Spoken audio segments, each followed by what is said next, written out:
Assalamualaikum warahmatullahi wabarakatuh. Pada kesempatan kali ini, saya Medi Fasa Fitri dengan NIM 2404250 akan mempresentasikan rangkuman materi mata kuliah Kepemimpinan dan Pengambilan Keputusan yang mencakup pertemuan 1 sampai pertemuan 7.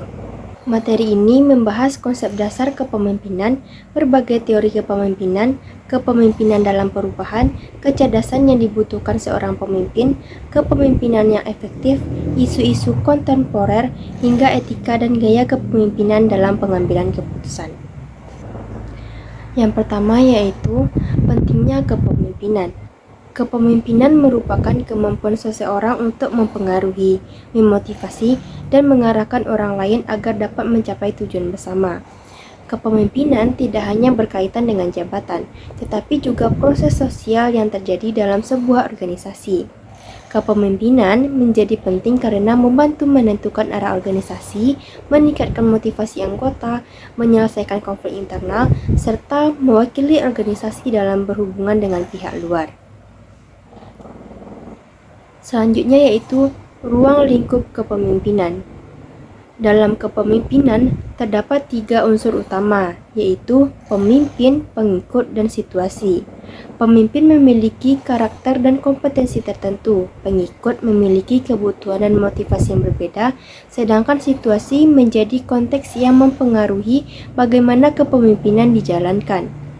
Di dalam organisasi, kepemimpinan berperan untuk mengintegrasikan berbagai fungsi, mengelola sumber daya manusia, membentuk budaya organisasi, serta menghadapi perubahan lingkungan yang terus berkembang. Selanjutnya yaitu teori kepemimpinan. Terdapat beberapa pendekatan dalam memahami kepemimpinan. Pertama adalah pendekatan sifat, yang menjelaskan bahwa pemimpin yang efektif memiliki karakteristik seperti kecerdasan, kepercayaan diri, integritas, kemampuan komunikasi, dan semangat yang tinggi. Kedua adalah pendekatan perilaku, yang berfokus pada tindakan pemimpin.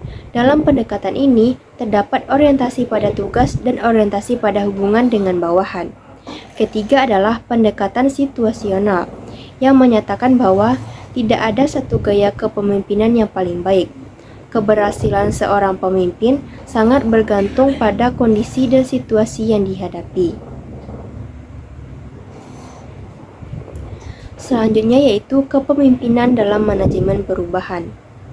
Saat ini, organisasi berada dalam era VUCA, yaitu kondisi yang penuh perubahan, ketidakpastian, kompleksitas, dan ambiguitas. Dalam kondisi tersebut, pemimpin harus mampu beradaptasi, berpikir inovatif, dan mengambil keputusan secara tepat. Pemimpin juga memiliki peran penting dalam manajemen perubahan sebagai inisiator, komunikator, fasilitator, dan teladan bagi anggota organisasi. Beberapa model perubahan yang sering digunakan adalah model Lewin dan model Kotter. Selanjutnya itu ada IQ, EQ, AQ, dan SQ dalam kepemimpinan. Seorang pemimpin yang baik tidak hanya membutuhkan kecerdasan intelektual atau IQ, tetapi juga kecerdasan lainnya. IQ membantu pemimpin dalam berpikir logis, menganalisis masalah, dan membuat keputusan. EQ membantu pemimpin memahami serta mengelola emosi sendiri maupun orang lain, sehingga mampu menciptakan hubungan kerja yang baik. Selanjutnya yaitu AQ menunjukkan kemampuan seseorang untuk bertahan dan bangkit ketika menghadapi kesulitan. Sedangkan SQ yaitu membantu pemimpin bertindak berdasarkan nilai, integritas, dan tujuan yang bermakna. Keempat kecerdasan ini saling melengkapi dalam membentuk kepemimpinan yang efektif. Selanjutnya yaitu kepemimpinan efektif dalam tim. Tim biasanya berkembang melalui 5 tahap, yaitu forming, storming, norming, performing, dan adjourning. Dalam setiap tahap tersebut, pemimpin harus mampu menyesuaikan gaya kepemimpinannya. Pemimpin juga memiliki tugas untuk menetapkan tujuan, membagi tugas sesuai kemampuan anggota, memfasilitasi komunikasi, dan memberikan umpan balik yang membangun. Dengan demikian, pemimpin dapat menciptakan kerjasama tim efektif dan produktif. Selanjutnya yaitu kekuasaan, konflik, dan komunikasi. Seorang pemimpin memiliki berbagai sumber kekuasaan, seperti kekuasaan karena jabatan, penghargaan, keahlian, keteladanan, maupun kemampuan memberikan sanksi. Selain itu, pemimpin juga harus mampu mengelola konflik. Konflik itu tidak selalu berdampak negatif, karena jika dikelola dengan baik dapat menghasilkan inovasi dan perbaikan kinerja. Komunikasi yang efektif juga menjadi fondasi penting dalam kepemimpinan. Oleh karena itu, pemimpin harus mampu menyampaikan pesan dengan jelas, mendengarkan secara aktif, dan bersikap terbuka kepada anggota organisasi.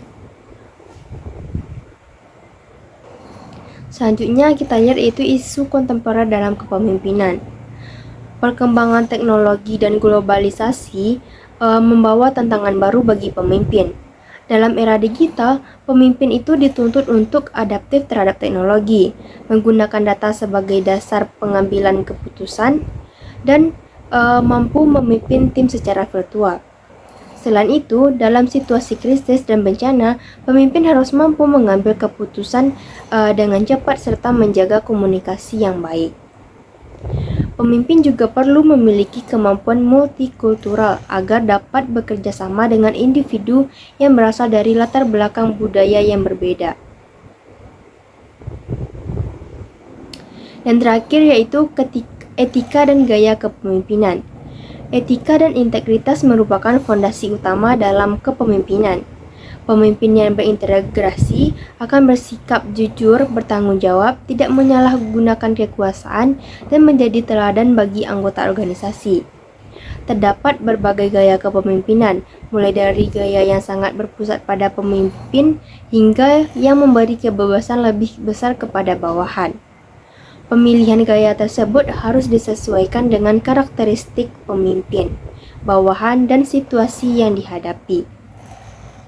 Dalam pengambilan keputusan, model From Yeton Jago menjelaskan bahwa pemimpin dapat memilih pendekatan autokratis, konsultatif, atau kelompok sesuai kebutuhan organisasi. Sekian penyampaian presentasi tentang rangkuman materi pertemuan 1 sampai 7 mata kuliah kepemimpinan dan pengambilan keputusan yang dapat saya sampaikan. Terima kasih. Wassalamualaikum warahmatullahi wabarakatuh.